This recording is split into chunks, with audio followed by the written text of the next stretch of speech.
He joins us now. Good to see you this morning, Prime Minister. I mean, why the timing? Why have you decided to do this now? Because, it's raised a lot of eyebrows.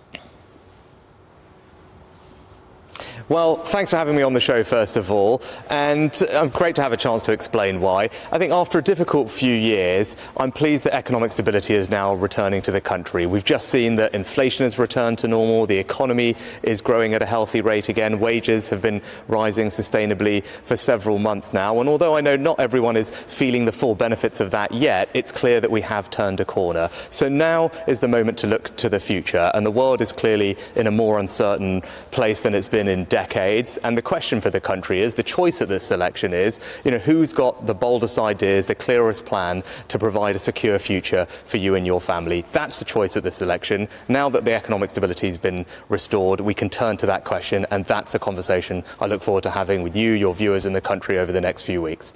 The timing has shocked so many, though, hasn't it? Including many in your own cabinet. You had those appalling local election results in May. Interest rates yet to fall. Rwanda flights, your central policy, those flights are yet to take off. And you're 20 points behind in the polls. A former cabinet member has said this is madness, suicidal, charge of the Light Brigade kind of stuff.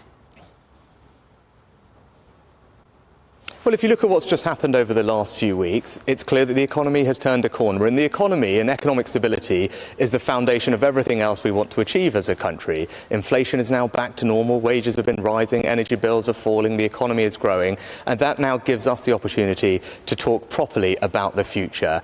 And I'm clear that it's only me, it's only the Conservative Party that has a record of bold action, that's got a clear plan, and that's how we're going to deliver a secure future for the country. You mentioned one thing, the Rwanda scheme. That's a great thing to be talking about at this election. Border security is important. Making sure that we have fairness in our migration system is really important, and there's a clear choice at this election.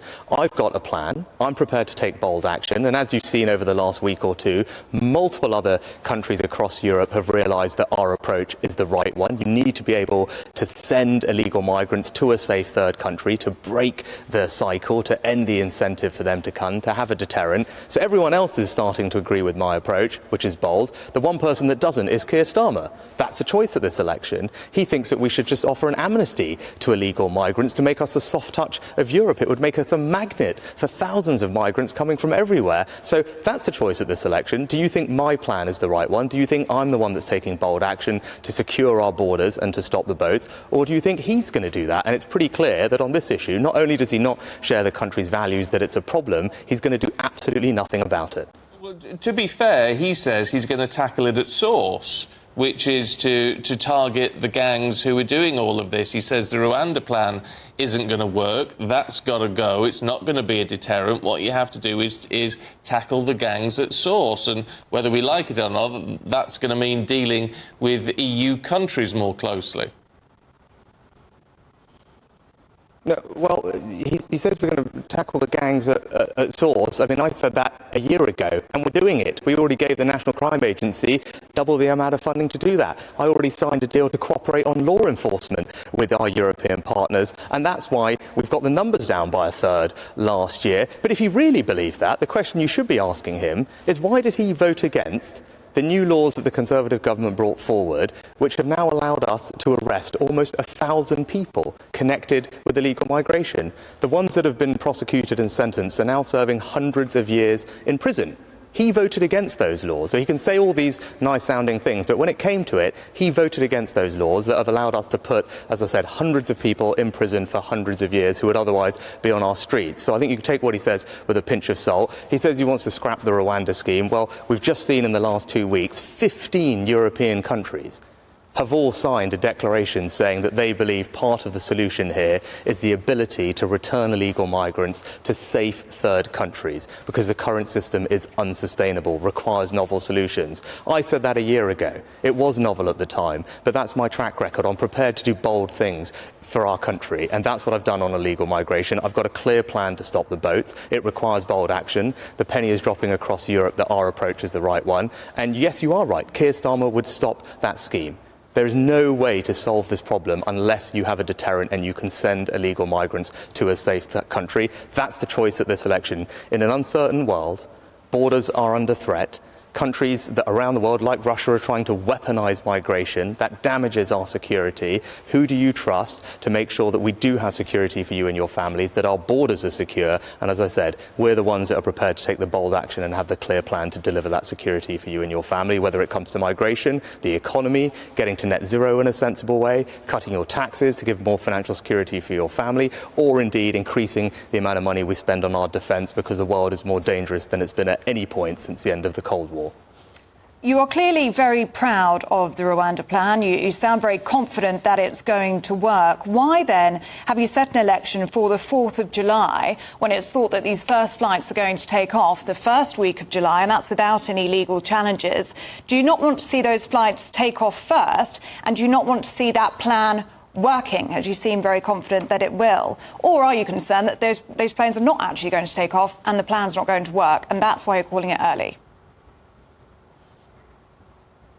The plan is going to work, and I announced a little while ago all the preparations that we've put in place to get those flights off. So we've trained hundreds of caseworkers, we've identified the cohort of the first people that will be sent, we've got an airfield on standby, we've booked flights, we've got the escorts ready, and as people have been watching on their TV screens and in the papers, we've already started detaining those who will then be removed in subsequent flights. And that's a choice at this election, Ellie. If you elect me, if I'm Prime Minister on the 5th of July, those flights will go off to Rwanda, and we will begin to put in place the deterrent that we need to stop the boats. Because there is no way to stop this problem unless you can have a deterrent. Unless it's clear that if someone comes to our country illegally, they won't be able to stay and they will be removed. Unless you're able to deliver that, people will keep coming. So we have made progress on this issue. The numbers were down by a third last year because of all the other things that we've been working hard on, which is good progress. But I'm going to be straight with you. This is the only way to fully solve this problem.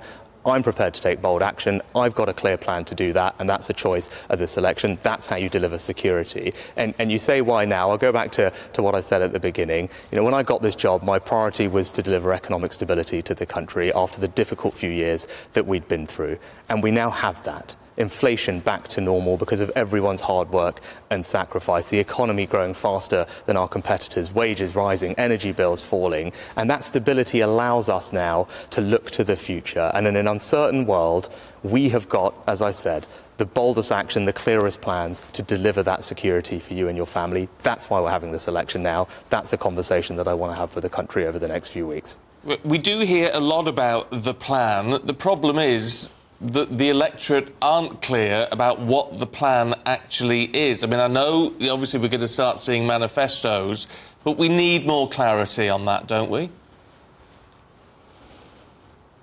Well, no, I've set out over the past few weeks and months a clear set of ideas about what I want to do with this country in the future to deliver that economic security, to deliver that border security, that financial security, that national security to families up and down the country. I set out plans to comprehensively reform our welfare system so that work always pays, so the system is fair to those who pay for it as well as those who need it. I set out plans to increase defence spending to 2.5% of GDP, because that's what's required to keep everybody safe. We've already discussed the plans I've set out to tackle illegal migration. We just saw yesterday that legal migration is down by a quarter in the first 3 months of this year because of the steps that I've taken. And we've set out clear plans to cut people's taxes by £900 at the same time raising the state pension by £900, because I believe in rewarding hard work. I believe in a country where if you work hard all your life, you have dignity in retirement. And I've also spoken to you in the past about my plans to take a more pragmatic and sensible approach to net zero, where we prioritise our energy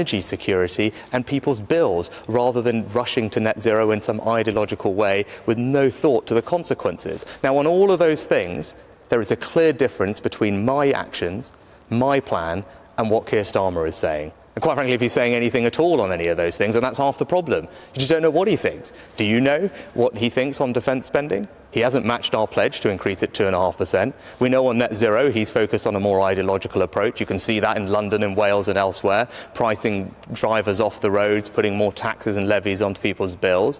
We know he doesn't believe in tackling illegal migration. He hasn't got any plans to bring down legal migration. He opposes our tax cuts on working people, which are worth £900. He opposed every single decision that I took as Chancellor and Prime Minister to restore economic stability to our country after a difficult few years. years. So there is a clear choice at this election, and my track record demonstrates that I'm prepared to take bold action, that I will do the right thing, that I will stick to my plan even when it's difficult, even if it's not necessarily what people want to hear, because I'm always going to do what I believe is right for our country. That's what I did the first time people got to know me, when I announced the furlough scheme as Chancellor years ago. That's how I'll always govern this country. It's an enormous privilege to have done this job, and we've been through a really tough time as a country. But as we look forward, I want to give people that peace of mind that I can deliver the secure future that they want for themselves and their family. And I can do that because I've got a clear plan and I'm prepared to take bold action. And that's the choice at this election. It's either me or someone who doesn't have any convictions, changes what he thinks by the week, doesn't have the courage to tell the country what he's actually going to do, and he certainly doesn't have a plan. And if you don't have those things, there's no way you can deliver any change for our country.